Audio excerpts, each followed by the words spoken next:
Today's ride has you drifting deep through filial connections of a more than normal sort, coming out the other side with a knowledge so heavy it weighs on your very spirit.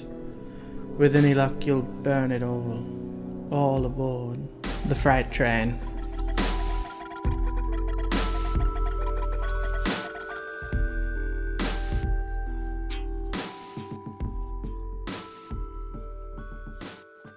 I'm Drogan, I'm Malik. and welcome back to the Fright Train. We are discussing the works of H.P. Lovecraft, From his very first, from when he was 15. to the ones ghostwritten by Cormac McCarthy. So, did you like this one more or less than Beast in the Cave? I liked this one more. He took a break, he took about 3 years, he came back, produced not a great work, not even necessarily a good work, but certainly a better work of fiction. He doesn't repeat ideas as much as he did. He repeats, like, plot points. There's a lot less copy and pasting going on.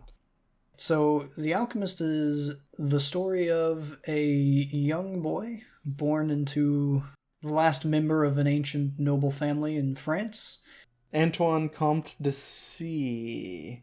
Oh yes, a mysterious C. It's blanked out. I believe we discovered that the reason the last name is censored is so that, because Europe is littered with so many noble families, the mystery kind of means like, oh, it could be anybody. Like, perhaps a local castle, and that could be where the story of the alchemist could place. But, so it's the story of this orphan boy. His parents are both dead. He's got one sole caretaker. By the name of Pierre. A pure and noble soul. Sweet Pierre! An old house, an older family. I love the setting. Everything about this guy's life is decrepit, abandoned, and dying.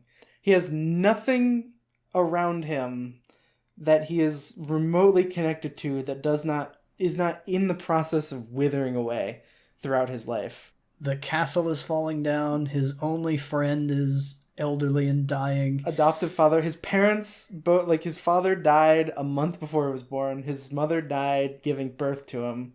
And yeah, exactly like you said, the castle is crumpling apart. He lives this incredibly isolated, distanced lifestyle. I believe it specifies that Pierre has this sort of vision of raising him as a true noble. To that end, he isolates him from everyone who isn't a noble. But because the kid's the only noble in the town, it's just nobody but him, Pierre, and the library. As far as I can tell, he never even leaves the hill upon which his chateau is located. It certainly seems to come across that way. Like, super, super protected, super just cut off from everyone. I mean, it's nice having a castle and all, but the castle's falling apart. He has no one to talk to. We start with the description of this countryside, and I think we're going to find that the opening statement of most Lovecraft stories are always pretty powerful. Care to give this one a read? Sure. High up, crowning the grassy summit of a swelling mound whose sides are wooded near the base of the gnarled trees of the primeval forest, stands the old chateau of my ancestors. For centuries, its lofty battlements have frowned upon the wild and rugged countryside about, serving as a home and stronghold for the proud house whose honored line is older even than the moss-grown castle walls.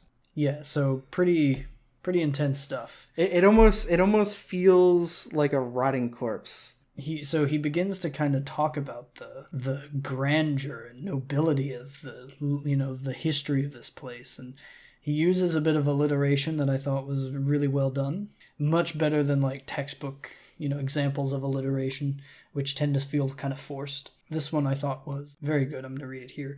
Formed in the ages of feudalism, one of the most dreaded and formidable fortresses in all of France. Like, it sounds like a natural sentence, but you can tell, like, ooh, that's a lot of really big F words. I think one thing that I'm looking forward to later on is he gets into what people refer to as prose poems. He starts writing a couple of these, and it's not necessarily a rhyming scheme, but it's text that's super dense and rich and like littered with these sort of like alliterations and all this other sort of like pseudo rhyming schemes just kind of peppered in randomly. So this sort of colorful text is, I think it's like primo Lovecraft. This is like him. This is 100% him developing his style, and I think further developing his style from The Beast in the Cave, because that one also had a lot of really like wordy, like interesting sentences that just flowed kind of nice. Do we know if he like practiced any writing in the 3 years between The Beast in the Cave and The Alchemist? Or? Not to my knowledge. He did spend about a year working on The Beast in the Cave before coming out with it. So I think it can be assumed he like wrote notes and like excerpts and such, and perhaps had this like particular story like formulating for a while before finally jumping on it. But I don't know for sure to make a comment on that. Probably had to spend some time studying machicolations and parapets. Gotta love machicolations. So we've talked a lot about how verbose Lovecraft can be, which makes the next kind of transitionary sentence, I think, really worth mentioning. It's incredibly short for Lovecraft, and it makes it super dramatic when, after all the descriptions of this grand facade of authority, he simply he moves into the next piece by just saying, "But since those glorious years, all is changed."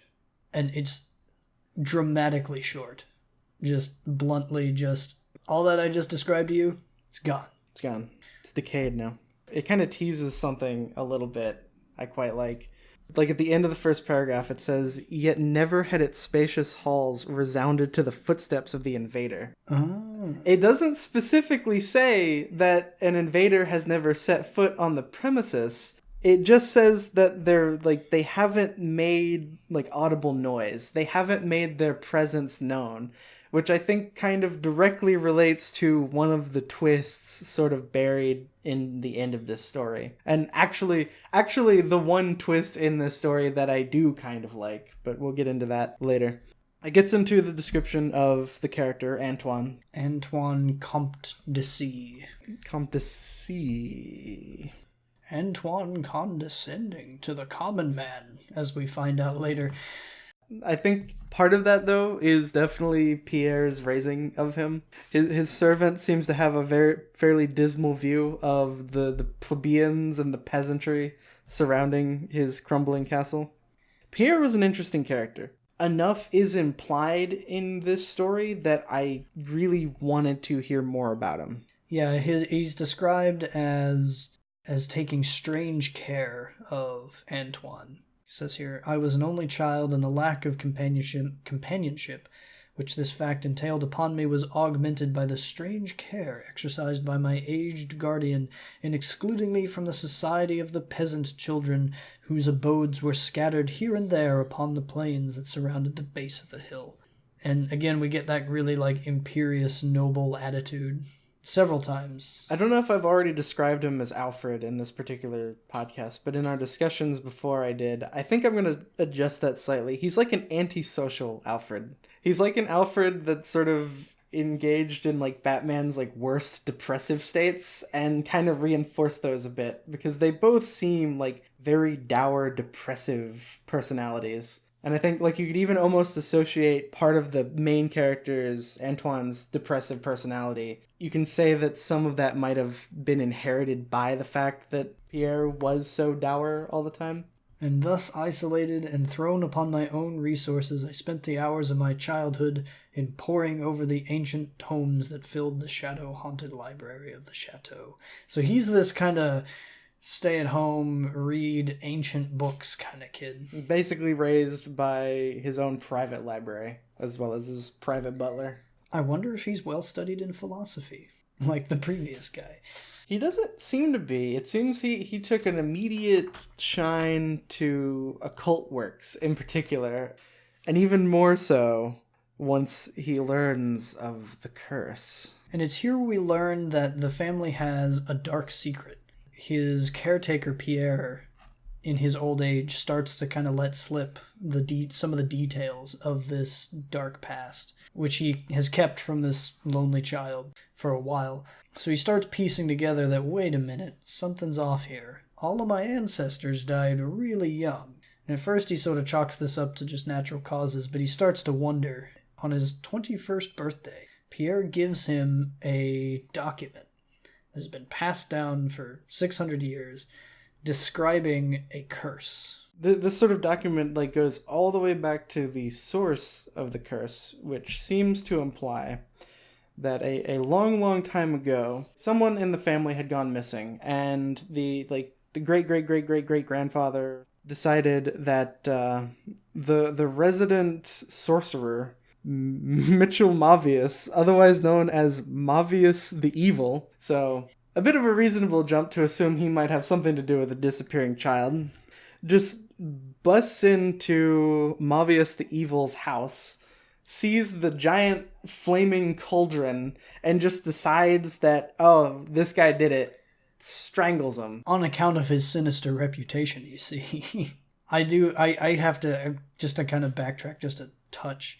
I love how kind of just sort of disregarding he is of someone named Mavius the Evil. He describes kind of why people think he's evil, but like he even goes in a roundabout way of describing this guy's first and last name. He says, by name, Michael, usually designated by the surname of Mavius the Evil, on account of his sinister reputation. I gotta say, Mavius the Evil is a much more impressive name to put on a resume than Michael. Or indeed, the name we're about to learn his son goes by. Oh, yes. So apparently Mavius the Evil has a son named Charles, known also as Le Sorcier, who is a wizard, apparently.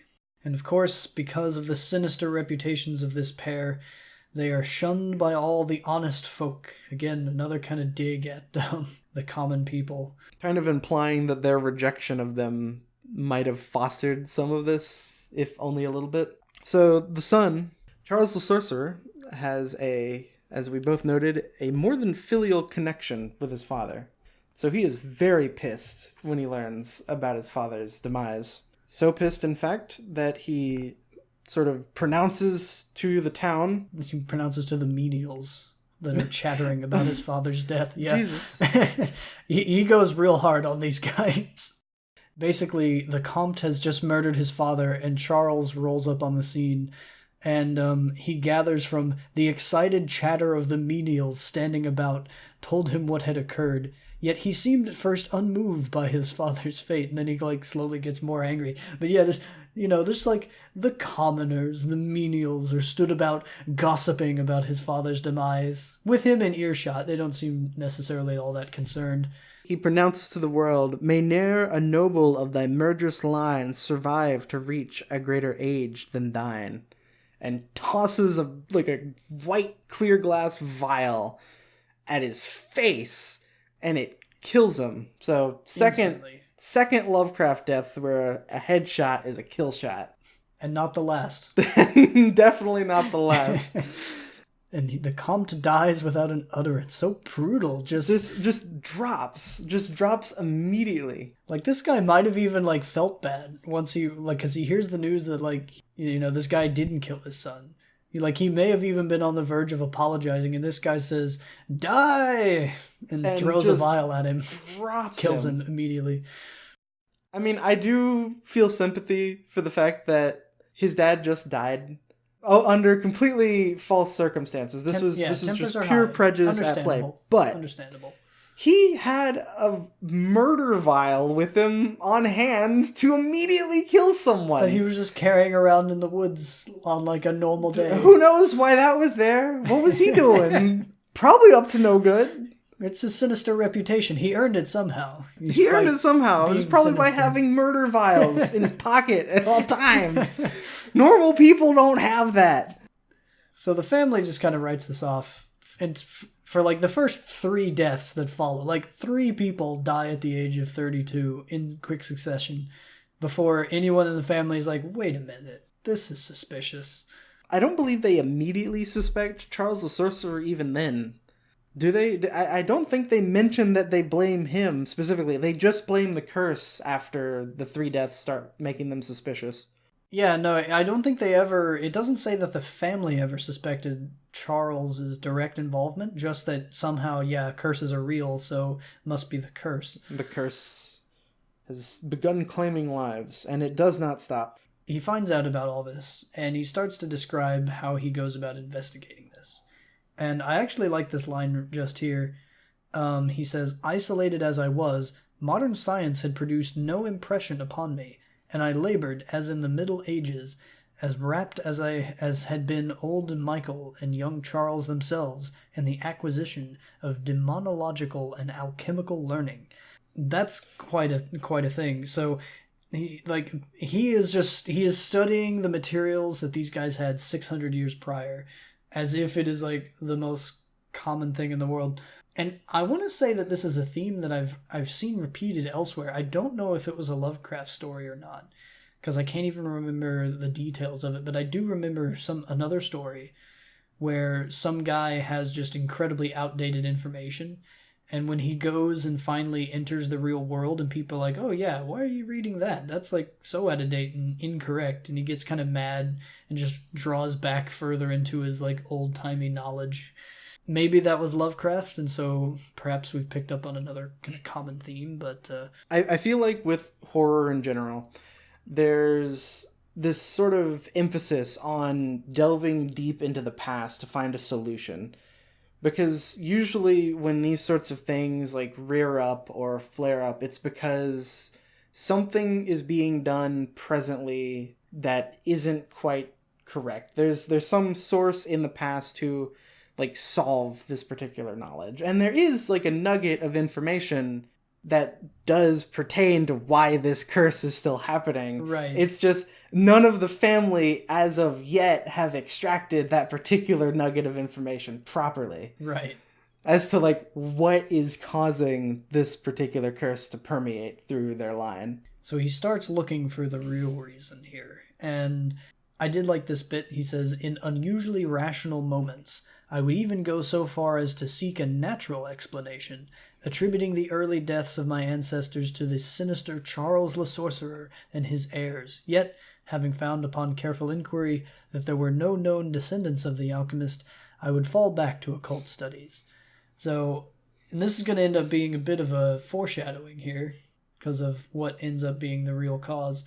But I do like that he, even in his own story, he's like, in unnaturally rational moments, like, or I'm sorry, unusually rational moments. Yeah, so the writer is seemingly self-aware that like, yeah, I was a bit of an idiot back in the day. You could probably tell what was going on if you just thought about it for a bit, but this guy's crazy. This guy's on the fringe. He's not going to put it all together immediately. He's not going to realize the truth that these alchemists might have been up to something a little more supernatural than just a measly curse. And he decides that he's not going to get married and he's not going to have children so that the curse dies with him. Although, and this happens a little bit earlier in the text, "My life, previously held at small value, now became dearer to me each day as I delved deeper and deeper into the mysteries of the hidden world of black magic." Black magic aside, which is an interesting little side note, but it's another case where a character of Lovecraft's, like this is like two little bullet points on this particular pattern now. Once there's a threat on their life, they begin to value life more. I find, because that happened in The Beast in the Cave too. Yeah. I noticed. It's just like an interesting little thing. It's like once there's a threat to it, then it's like, oh, I gotta do something about this. And just as another reminder of impending mortality, his dear friend Pierre dies and is buried alone by Antoine. This part's fucking tragic. Yeah. Pierre was great. Pierre is a nice little sad, depressive Alfred. It spends one sentence on this protagonist, Antoine, burying his essentially adoptive father. And it doesn't come into play beyond the fact that it's like an additional thing to aid his like depressive life state. I would have loved to see this particular section of the story expanded upon and explored, because having him react to his like the only person in his life dying, that should have taken center stage in this story, and instead we just get this little bitty keyhole to like look through as to like how much better this story could have been, because this is another one where you get glimpses as to how good he would later become, but this is another one that's still not good. It's better than The Beast in the Cave, still not there. It does remind me a bit of the end of All Quiet on the Western Front, where we've followed this protagonist through his trials and problems of the First World War. And the end of the book, it just doesn't really even give you a warning. It just, the last sentence is, he died on such and such a date, which had so little activity that it was marked down in, the record as just being, like, the only line of recording about that day was All Quiet on the Western Front. Yet this guy that we've come to, like, really feel for died during that same day. So, like, his death was ultimately meaningless to the cause of the war and all that. It was... Because the focus of the story is so much on how these things are affecting the character, the fact that we don't get to really explore what is easily... Like, the curse would be there in your mind if you found out, like a curse would kill you in, like, 10 years or so. Or, like, actually, when Pierre dies, it would be, like, 2 years down the line. So you'd be getting nervous about that, yeah. But your adoptive father dying on top of the fact that the curse is approaching, I feel like that particular... There's so much to explore there that just is left unsaid, which is another one of the reasons why this story, I can't appreciate it as much as I can future stories and just better works in general. Right. Now, kind of an odd passing thought have just occurred to me. It's sort of like a allegory for terminal disease in some way. Like, he has this, family history of something that kills off the male line by the age of 32. And so he's putting all of his efforts into researching a way to stop it. It's sort of similar to, cancer stories of today. I'm sure a lot of these, like, noble households probably suffered some degree of, like, mental illness, like, traveling through the family line. Or just genetic disease from the kind of, isolated nature, yeah. I mean, we said incest before. I think there might have been the more than filial connection. Yeah. He starts to really rummage through the castle after Pierre dies. I like how it's on a hunch, too. It's just he sort of decides that this is what needs to be done. He just gets kind of a feeling that, I should start exploring more of the castle. Yeah, and this is where we learn that some of the castle is, like, just been abandoned for a while. Which seems kind of strange. Really, really dilapidated. Yeah, it seems strange to me because it says... So here he's talking about some of the other towers of the chateau, and he says, some of which, old Pierre had once told me, had not been trodden by human foot for over 4 centuries. Like, that's a long time to live in a place and never go to, like, a corner of it. See, that's another thing. I feel like, realistically, a kid as isolated as he was would have been poking around through a lot of these rooms. Because back when I lived in Mississippi, we had this sort of junkyard way in the back of the property. Because it's like this really cool, abandoned, distant thing, there was like a gravitational pull for my attention whenever I would go outside, which I'm a bit of a nerd, so I didn't go outside a lot. But when I did, the junkyard was where I went because it was cool and distant and weird. I feel like this particular child, maybe he was a little bit too much of a shut-in. Maybe Pierre sort of forced this sort of, like, protective, like, barrier against going to these places. He is self-described as a melancholic child. But at the same time, you could ramp up the horror so much by having him explore some of these passages when he was a boy, and then maybe have, like, a scene where he's going back to them as he's older and finding some of the things he was frightened by less scary, and then, to make it more creepy, some of the things he wasn't frightened by at all as a child far more frightening when he's an adult. Like, he notices something when he's a kid, it only, like, becomes, like, weird and menacing when he's, like, looking at it again through an adult lens. I feel like something like that could have really brought a lot more life to this particular story. Especially since he's at this point actively looking for any indication of his impending doom. Any little, like, thing that he finds in these dilapidated sections of the castle, that could kill him, he would be looking at kind of leerily like, is this the end? Is this the thing that's going to get me? It's gonna be what's gonna do it? I don't know. Let's keep searching. He keeps doing this for a while. And at some point, he has 1 week before his self-calculated, like, maximum time of life is. He's figured, this next week is at the most he could live. He would definitely not make it to the next week based on what he knows. So he's really anxious to find anything before whatever it is that's going to get him gets him. Kind of similar to the last guy. He sort of gives up on hope of life. He just kind of is trying to do the best with what he has. He says, okay, it's another one of these really long sentences, so I'm just going to kind of read this paragraph. It was upon one of the longest of all my excursions of discovery in the deserted portion of the castle, less than a week before that fatal hour which I felt must mark the utmost limit of my stay on earth, beyond which I could have not even the slightest hope of continuing to draw breath, that I came upon the culminating event of my whole life. Okay, that's a really long sentence, but I think what he's trying to say is like, and in this day, it happened, kind of thing. It went down here at the last possible week of my life. So he finds a trapdoor. Boy, does he find the coolest trapdoor. It's a pretty nice trapdoor.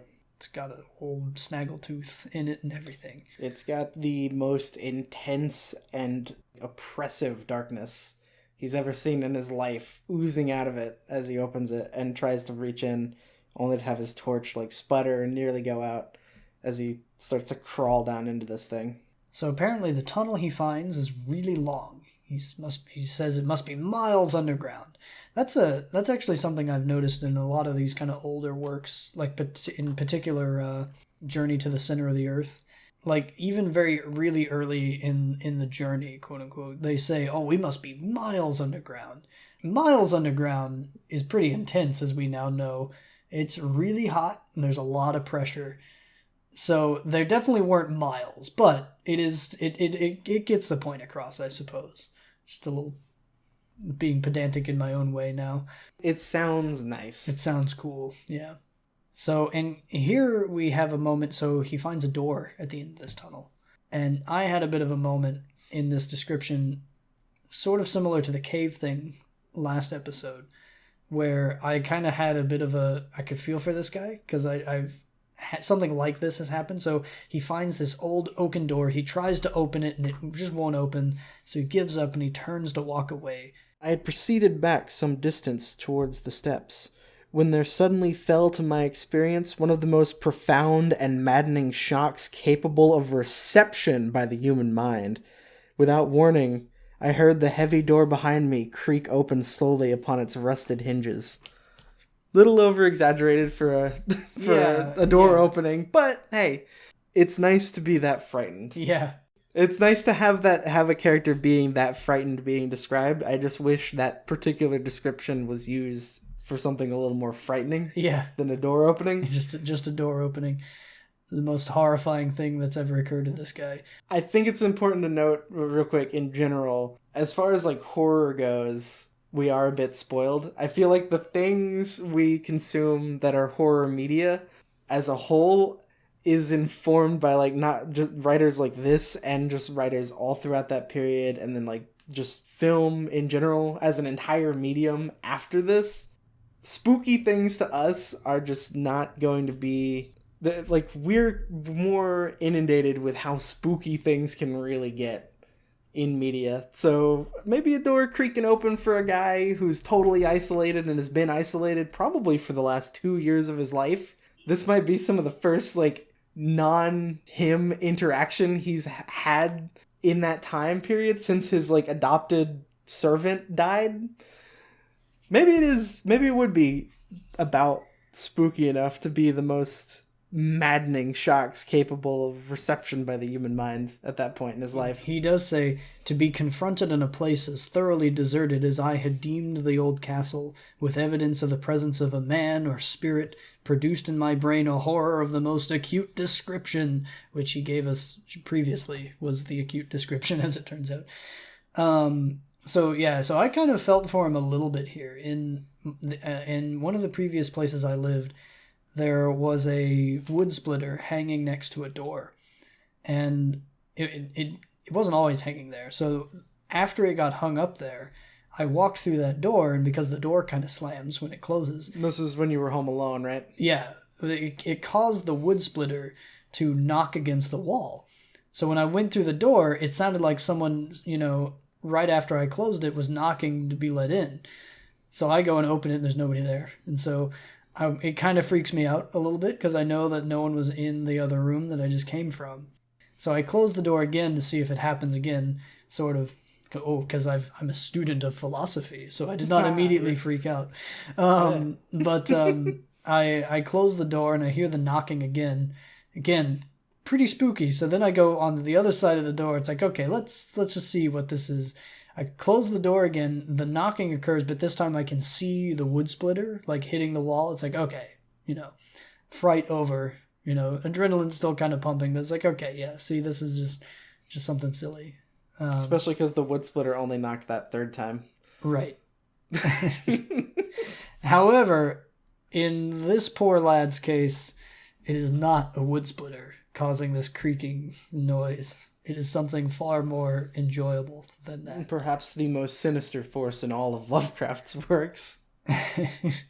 I think this is probably the scariest monster we've seen till now. This strange figure with eyes so black they were like twin caves of abysmal blackness, profound in expression of understanding, yet inhuman in degree of wickedness. This is a predator. He's encountering like this vicious person. He goes on again with same as with the beast in the cave. When the danger is finally revealed, it's a lot less climactic than I think we would hope it to be, because he proceeds on this very long and rambling description of his conversation with this guy.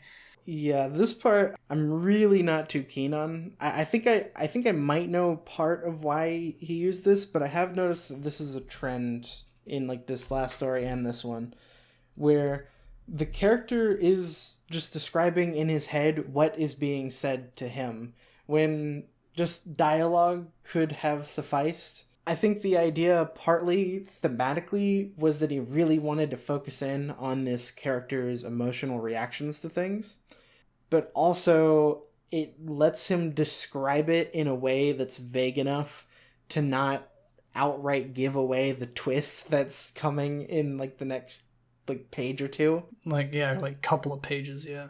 Yeah, because I can't imagine trying to write dialogue to avoid giving away that huge spoiler alert. This guy that's living in his castle is Charles the Sorcerer. In fact, he even he says this, at the point I was left to imagine the solution of the greatest mystery of all, how the curse had been fulfilled since that time when Charles the Sorcerer must have the course of nature had died. He knows the guy is an alchemist. And he knows he was studying like the Philosopher's Stone and the Elixir of Life. All of these things are known to him, so he just can't fathom that this guy may have discovered that thing that him and his dad, Malvis the Evil, were trying to discover. Bit of a stretch to try and like keep that twist from getting out, even though it's like stated enough that it's like super easy to piece this together, maybe even with like the first time you hear about the story of what happened with Charles the Sorcerer and his dad. I can't even save this twist to when the twist is revealed in the story, because it's too obvious.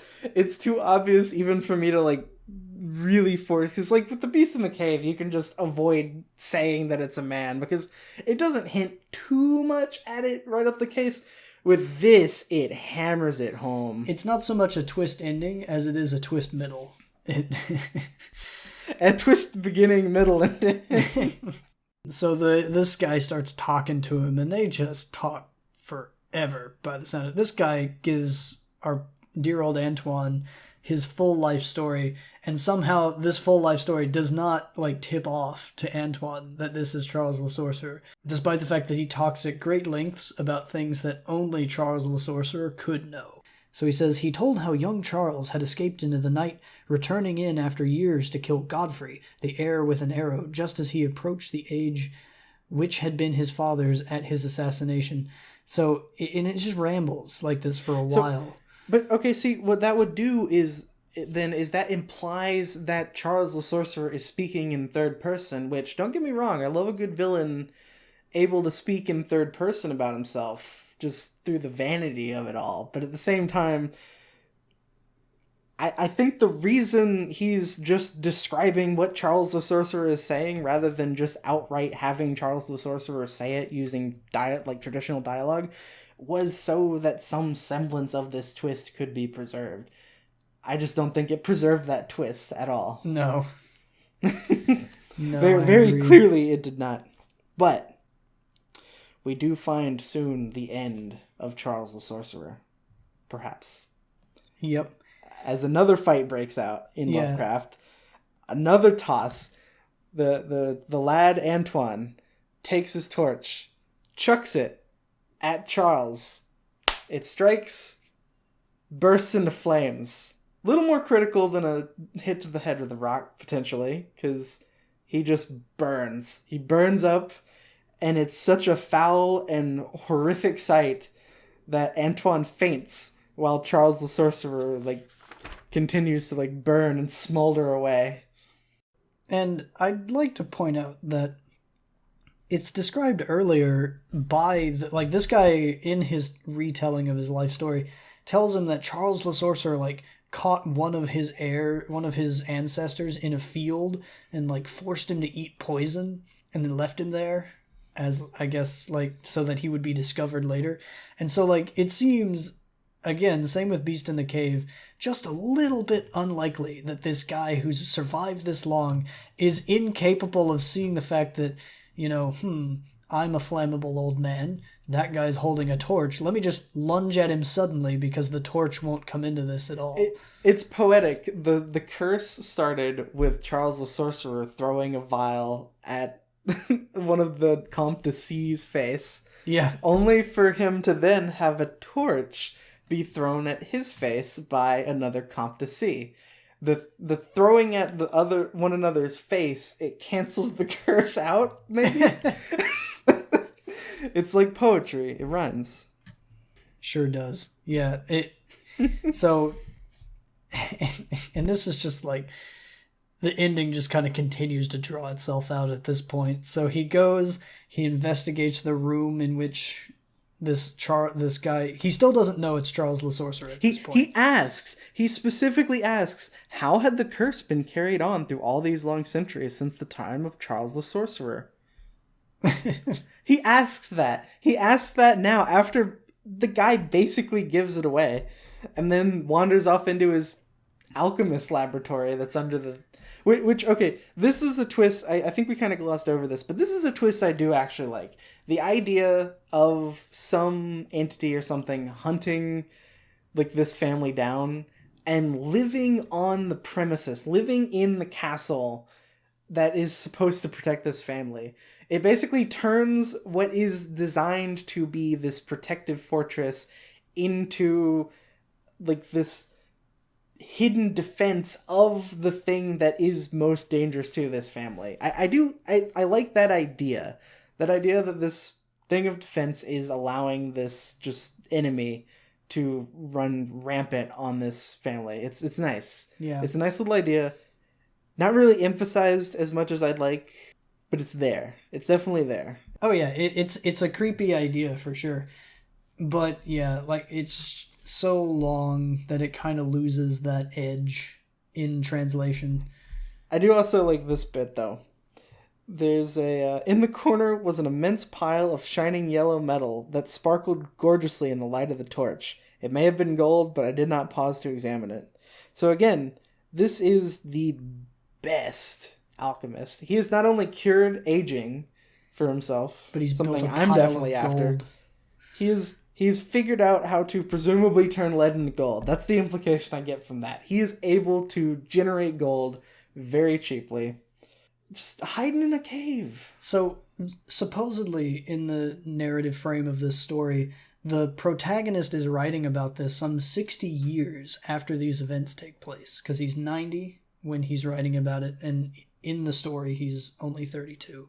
He says, it was a shiny yellow metal, and it might have been gold, but I didn't really look. Which means that in the whole 60 years since he burned this guy up, he didn't go back and was like, hey, that might have been a pile of gold, and I'm poor and broke and living in this old decrepit castle that I can't afford. Maybe I should go... He doesn't ever think to himself, maybe I should go get that pile of gold and like use it to rebuild my family's fortune now that we're not being murdered by a immortal... Alchemist. Yeah. Yeah. Never once goes back to find it, and it's never explained why. So, kind of a loose end. Maybe he didn't want to steal money from his family's murderer. Maybe it was tainted money. It is weird though that something like that big, like this huge pile of gold, would just be glossed over in a sentence and then lost. I kind of like it. I would kind of like it more if it wasn't then glossed over for like several decades. If it was just in the moment and didn't have that framing device where we know this is a story being relayed to us by a 90-year-old man who survived these events, it makes less sense, like you said, knowing that he's known about this pile of gold in his basement for like 60 odd years. Yeah, he knows what and hasn't done anything about it or even checked if it was gold to begin with. Yeah, it doesn't go back. Might have been gold. It. I never checked it. I just sort of kept going on. It could have been a pile of gold, but I don't really need a whole pile of gold. Who needs that? Yeah, who needs that? I don't need that. I just need a dead alchemist, which is what he's about to find, almost. So goes outside. We are not done with Charles the Sorcerer just yet. No, we're never done with Charles the Sorcerer. Let's get that out of the way right now. He's never going away. He's never going away. Because this guy's got eyes blacker than the seared face on which they were set. Yeah, so Charles the Sorcerer comes back to life with possibly the best final words ever written into a story. No joke, this guy coughs his last and it takes a whole paragraph to transcribe what he says with his last breath. He's lived a long life. He's got a lot to say. He does. Do you want to do the honors this time? Sure. The final sentence? So, Charles the Sorcerer awakens from his state. "Fool," he shrieked, "can you not guess my secret? Have you no brain whereby you may recognize the will which has through 6 long centuries fulfilled the dreadful curse upon the house? Have I not told you of the great elixir of eternal life? Know you not how the secret of alchemy was solved? I tell you it is I that have lived for 600 years to maintain my revenge, for I am Charles Le Sorcier," in all caps. I had to breathe 8 or 9 times just to get through that paragraph. It is not a short, dying words. He does go on for quite a while, but he's got to make sure to hammer that twist home hard. He does. It does seem that Charles is aware of sort of the same thing we are. He says, "Have you no brain whereby you may recognize the will which is through," okay, it keeps going, but he says, "Have you no brain?" He points out what we thought, which is this guy's kind of thick, isn't he? Final thoughts, The Alchemist. Better than Beast in the Cave? I think that's a solid yes. I'd say so. The twist was a lot more fun. Still goofy. Still not... I wouldn't even necessarily call it good yet, but whereas A Beast in the Cave is a 2 out of 10, this is maybe a decent 3 to a light 4 even. Yeah, I'd say so. They were both sufficiently creepy, but this one was a little better written. So I'm not going to go so far as to say that it's a 4, but I'd say as an improvement overall, I'll put it at a 3. I really hope I said 2 last episode. I think you ended up agreeing with me too last episode, but we can go back and check. The fans can go back and check. All one of them. And our monster ranking. Okay. Hear me out on this, because I think this is an easy contest. We've got a guy who has demonstrably killed somebody by tossing something at their head, and we've got a beast that has demonstrably been killed by having something tossed at its head. I think that's a rock versus scissors moment. Charles the Sorcerer would rock the beast's world with his throwing arm. He is. We know he's capable of throwing, so that does make him better than the beast by default. We have to concede to science here. Charles the Sorcerer would win in a fight with the beast. For sure. And, I mean, the immortality thing, even though it's, like, not imperviousness.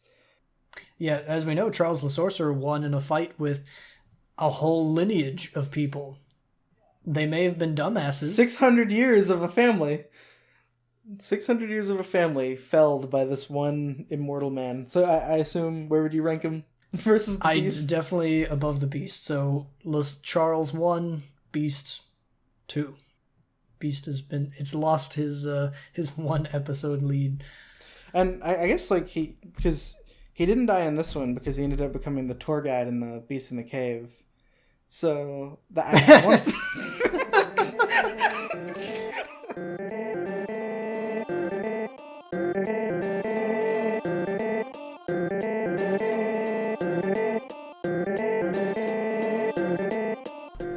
Thank you for listening to The Fright Train. We hope you enjoyed this discussion of H.P. Lovecraft's The Alchemist. We look forward to making more of these, so any comments and critiques you might have would be most helpful. And if you liked it, we would be honored if you decided to share it with your friends.